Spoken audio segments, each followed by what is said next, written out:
Hi every one. നമ്മുടെ കോഴിക്കോട്ടുകാരുടെ പ്രിയപ്പെട്ട Apsara theatre വീണ്ടും ഓപ്പൺ ചെയ്തിരിക്കുകയാണ്. മാജിക് ഫ്രെയിംസ് ആണ് ഏറ്റെടുത്തത്. ലിസ്റ്റിൻ സ്റ്റീഫൻ്റെ മമ്മൂട്ടിയുടെ ടർബോ സൂപ്പർ പടമാണ്. ഒരു മമ്മൂട്ടി ഫാൻസ്, നിങ്ങൾക്ക് ഒരു ആക്ഷൻ പടം ആഗ്രഹിക്കുന്ന ആൾക്കാർക്കൊക്കെ അത് പോയി കാണാം.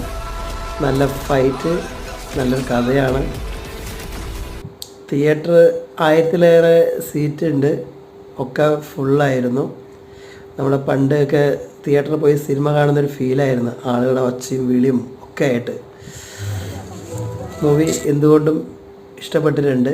മമ്മൂട്ടിയുടെ പഴയകാല ഒരു ആക്ഷൻ ത്രില്ലർ മൂവി, അടിപൊളിയാണ്.